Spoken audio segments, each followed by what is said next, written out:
Films in Focus with David Sterritt is underwritten by The Movie House, your destination for first-run Hollywood and independent movies, and a digital portal to the Met Opera, National Theatre Live, and special events worldwide in Millerton, New York, and on the web, themoviehouse.net. David Sterritt is the editor-in-chief of the Quarterly Review of Film and Video, contributing writer at Cineast, film professor at the Maryland Institute College of Art, and Robin Hood Radio's very own critic. We're quite possessive. He joins us weekly. The films are The Lodge, Young Ahmed, and The Assistant. Would you like a sentence? I know you could make those not only into a sentence, but into a gripping short story. But in fact, they are the titles of three very different movies that have not a whole lot in common with each other. And why don't I just jump right in now into the first one? I've been rejected, but go ahead. Well, that's what we're here for. So, okay, The Lodge. The Lodge is the least serious in terms of theme of the three movies today. It's a horror movie, and as I often say, I like horror movies a lot. And this one's a pretty good one. I mean, it's a very effective one. Ultimately, it's very old-fashioned. It's new-fashioned in terms of sort of the gore and the creepy atmosphere and so forth. But it's a haunted house movie is basically what it comes down to. So we have here a boy and a girl, a boy named Aiden and his little sister Mia, and their father and mother have recently gotten divorced. We see the mother a little bit at the beginning of the movie. She's played by Alicia Silverstone, although she then disappears from the movie fairly early in a very remarkable way, which I certainly won't give a spoiler about, even though it's right at the beginning of the movie. She kind of exits the film. And we then have the father who is getting ready to marry his new fiancée, and through sort of these sort of plotty things that screenwriters put together, he's not going to be around himself for a while, but the new fiancé and the two children are going to go off to this country place. It's the middle of winter. It's Christmas time. And they're going to spend some time there with their new about-to-be stepmother, who they don't like at all. And we also find out very early in the film that this stepmother has an odd history. When she was a child, her mother was part of a cult one of these cults where everybody committed suicide. And this their about-to-be stepmother, when she was a girl, was the only survivor of this horror. So he has this very bizarre background involving a religious cult and a mass suicide that she survived, and so forth. And now she's about to marry their father, and they're alone with her in this house way out in the middle of nowhere, in the middle of winter, and snow is falling everywhere, etc.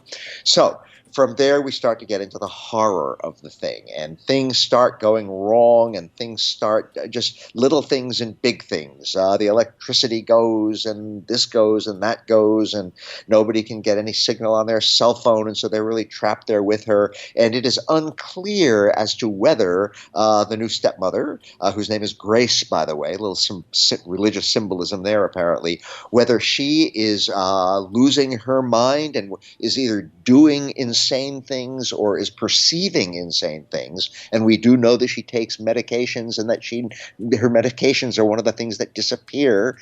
So, is she now going psychotic, or is there really something supernatural going on here that is threatening all of them equally? So that's what the movie is about. So basically, again, it is basically what I am calling a haunted house movie, where you have these three people, two of whom are children, trapped in this house. And most of the movie is a three-character melodrama with the three of them in the house and all kinds of horrific things happening. So I found the movie fairly effective. Ultimately, and this is something that critics have already been commenting on, the plot is a little bit hard to figure out. Again, it's kind of ambiguous as to exactly why various things are happening, and it's not all necessarily cleared up at the end. That said, all of the acting is good, especially Riley Keough as the about-to-be stepmother, who may or may not be going totally insane and has the bizarre history. And the kids are good, and pretty much everybody is good. And if you like horror movies, and especially if you like the sort of somewhat minimalist haunted house kind, where there's just a few people who are trapped and their enemies are one another as well as the situation they're in, then, if that's the kind of thing you like, then this is a very effective example of the breed. That said, I can't call it one of the more inspired horror movies in recent film history. The film was directed by Severin Fiala and Veronica Franz. They definitely have a talent for this sort of thing, and I'm hoping for more good horror out of them in the future, maybe even better horror than this. Moving now to our second film, which is, yes, very serious, and it is by very major filmmakers. It's called Young Ahmed, and it is a Belgian film. Technically, it's a French-Belgian film, but it is by two Belgian directors, very, very fine ones who have been around for very many, many years, Jean-Pierre and Luc Dardenne. And they are extremely gifted filmmakers. And in fact, Young Ahmed won the Best Director prize at the last Cannes Film Festival, and it certainly deserves that. Now, the Dardenne brothers have a signature style, and they've done this in most of their films since the very beginning of their career, which has been going on for a lot of years now. And the signature style is as follows. They generally put their camera right at the beginning, really close to their main character, and the camera pretty much stays there throughout the entire film. So, of course, we're seeing various people around the main character, and we're seeing the environments that the main character is in and so forth, but mainly the camera is really close on that main character, and this gives us a kind of a psychological intimacy and also a kind of a claustrophobia feeling in a way, especially when the main character is caught in some kind of uncomfortable situation. So their movies tend to be both narratively and psychologically very intense, with, again, a whole lot of focus on one person. There's less of a sense of atmosphere around that main character because the camera is almost invariably so close to that main character, but you always know what's going on, and you always get this sense of psychological, emotional closeness. Now, in the case of Young Ahmed, the main character is a boy who's about 13 years old, and his name is Ahmed, and as his name might suggest, he does in fact come from a Muslim family living in Belgium, and he has an imam who also runs a store in the area, and who runs a small mosque. And the imam is a fairly extremist character, it turns out. And in fact, our main character, Ahmed, has an older relative who recently sacrificed himself in a suicidal act. And Ahmed is very, very impressed by this and worships the memory of this slightly older relative and aspires to do something like that himself as well. So the imam is encouraging him along these lines. And what young Ahmed decides to do, and this is all entirely on his own, the imam, again, is encouraging him to, yes, join in the jihad and be rebellious against the Christian culture around you and so forth, but he's not encouraging him to violence. He's saying we must wait for that kind of thing. But Ahmed decides all on his own to kill his language teacher. And the imam is partly responsible for this. The language teacher wants to help the kids learn Arabic by singing. And the imam regards this as sacrilegious. This is blasphemous. You should only learn Arabic from the Quran.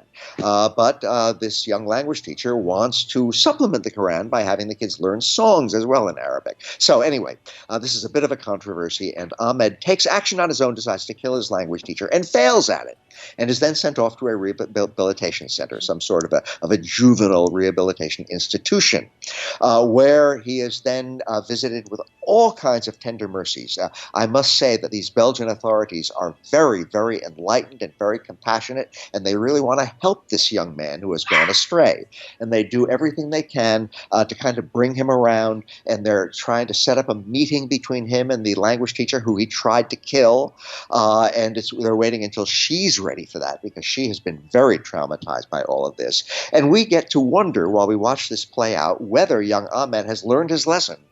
Or whether he is in fact perhaps still harboring these kinds of very antisocial tendencies, and more than tendencies. And there are other characters who are involved in it, certainly various people who work at this youth institution. His mother is a part of all of this. She just wants her boy to grow up to be a nice young man, and so forth. So all of this, again, is intensely serious, and young Ahmed has generated a certain amount of controversy. In fact, the Dardenne brothers come always in in their filmmaking for many, many years. They are very serious Roman Catholic believers.